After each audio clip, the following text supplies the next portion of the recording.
दर्शकों, अपना इलाज अपने हाथ टेम्पल ऑफ हीलिंग की तरफ से आपको मेरा नमस्कार। क्लीनिंग थेरेपी में आज हम चर्चा करने जा रहे हैं लंग क्लींस के बारे में। लोकेशन यहाँ पे होती है, ट्रैकिया से जुड़े होते हैं, नाक से सांस यहाँ पे अंदर जाती है। बॉडी का अकेला ऐसा ऑर्गन है जो इंडिपेंडेंटली पानी में फ्लोट करता है। जब हम इनहेल करते हैं हवा को तो हमारा ब्लड ऑक्सीजन लेके कार्बन डाइऑक्साइड रिलीज करता है। जब लंग्स की वर्किंग वीक हो जाती है, कुछ टॉक्सिन्स जो बॉडी से निकल सकते थे वो नहीं निकल पाते हैं। फेफड़ों में कई तरह की समस्याएं आती हैं, जैसे निमोनिया है, एस्थमा है, ब्रीदिंग रिलेटेड प्रॉब्लम्स हैं। कई बार छोटे बच्चों तक को फेफड़ों की बहुत प्रॉब्लम्स आ रही हैं और हर वक्त थकान जैसी फीलिंग आती है। इसका मुख्य कारण है स्मोकिंग। स्मोकिंग दो तरह की होती है, एक्टिव स्मोकिंग और पैसिव स्मोकिंग। जो लोग सिगरेट पीते हैं उनको तकलीफ ज़्यादा होती है, जो लोग सिगरेट पीने वालों के पास रहते हैं, उनके साथ रहते हैं, उनको भी तकलीफ होती है, थोड़ी सी कम होती है। दूसरा, पॉल्यूशन। हवा में पॉल्यूशन है, ऑक्सीजन के लेवल लो होते चले जा रहे हैं, कार्बन डाइऑक्साइड के लेवल बढ़ते चले जा रहे हैं। इंडस्ट्रियल पॉल्यूशन है, सवारियों से धुआं निकलता है। इंडस्ट्री, चिमनियाँ, खाद्य पदार्थ भी कई बार पॉल्यूशन का काम करते हैं और इन सब का रिजल्ट होता है दमा, और अगर परेशानी ज़्यादा बढ़ जाए तो ये कैंसर का कारक भी बनती है। डॉक्टर साहब, हमें ये बताइए कि हमें ये कैसे पता चलेगा कि अब हमारे लंग्स में कुछ समस्याएं आ गई हैं? जी हाँ, थोड़े से सिम्टम्स हैं, जैसे कि शरीर में पुराना कफ या क्रोनिक कफ, एक्सरसाइज वगैरह करने के बाद सांसें थोड़ी छोटी होती हैं, या इसे कहते हैं कि हम थोड़ा हाँफते हैं, ये तो कॉमन है। लेकिन अगर थोड़ा बहुत चलने या कुछ हल्का फुल्का काम करने के बाद भी हमारी सांस छोटी हो या हाँफ आ जाए तो फिर फेफड़ों में समस्या है। लंबे समय, लगभग 1 महीने से भी ज़्यादा समय तक अगर आपको बलगम आता है तो यह भी एक लक्षण है। आवाज़ में खड़खड़ाहट का होना, सूखी खांसी आना, बार बार या खांसी से थोड़ा खून आ जाना और सीने में अधिक समय से दर्द का रहना, ये सब भी फेफड़ों की कमजोरी के लक्षण हैं।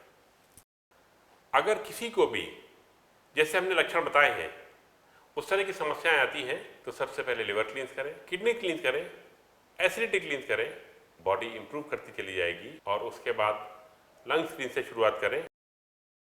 इस 5 दिन के प्रोग्राम में सबसे पहले आपको जो सामग्री चाहिए है वो है 2 मीडियम साइज के नींबू, 300 मिलीलीटर तक अंगूर का जूस, 300 मिलीलीटर क्रैनबेरी जूस, गाजर का जूस 300 ml और नोनी का जूस करीब करीब 60 मिलीलीटर। ये 1 दिन की डोसेज हो गई। गुलाब के फूल, अदरक, पेपरमिंट का पाउडर लें अंदाज से। कि इसके इस्तेमाल की विधि क्या है। सुबह 2 नींबू को 250 ml पानी में निचोड़िए और खाली पेट पी लीजिए। अंगूर के रस को 300 मिलीलीटर की क्वांटिटी में ब्रेकफास्ट में लेना है। 300 ml गाजर के रस को लंच के पहले लेना है। इवनिंग के टाइम में 250 ml पानी में नोनी जूस मिलाकर पी लीजिए।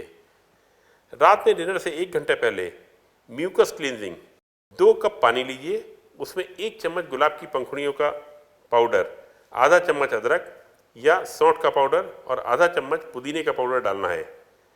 जब ये पक्का आधा हो जाए तो छान करके पी लीजिए और 1 घंटे बाद डिनर करें। डिनर जल्दी कर लें क्योंकि 2 घंटे बाद आपको 300 ml क्रैनबेरी जूस पीना है। ये आपको 5 दिन तक करना है। 200 ml कैस्टर ऑयल और फरारीन का कपड़ा आपके पास है। आपको डबल सिमर वाले बर्तन में कैस्टर ऑयल को गर्म करना है और जब ये गर्म हो जाए तो उसमें फलाराइन का कपड़ा डाल देना है, जो कि करीब 8 से 10 घंटे तक उसमें सोक्ड रहे। और इस सोक्ड रहने के बाद उसको लोकेशन वाइज लंग्स के ऊपर या सीने के ऊपर रखना है और थोड़ा सा मूवमेंट देना है, क्लॉकवाइज एक बार, फिर एक बार एंटी क्लॉकवाइज, और ऐसा करीब 20 मिनट तक करना है। कैस्टर ऑयल का पैक आपको दिन में 2 बार लगाना है, स्टीम दिन में 2 बार लेना है।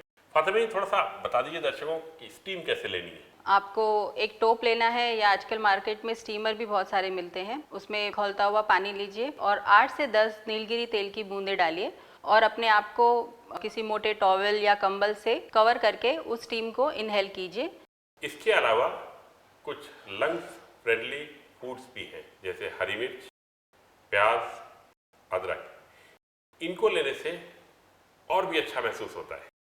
अब मैं फातिमा मैडम से रिक्वेस्ट करूंगा कि हमारे उस जादुई सूप के बारे में बताएं जो लंग क्लीन में बहुत इफेक्टिव है। तो दोस्तों ये विधि भी बहुत ही सीधी सिंपल है।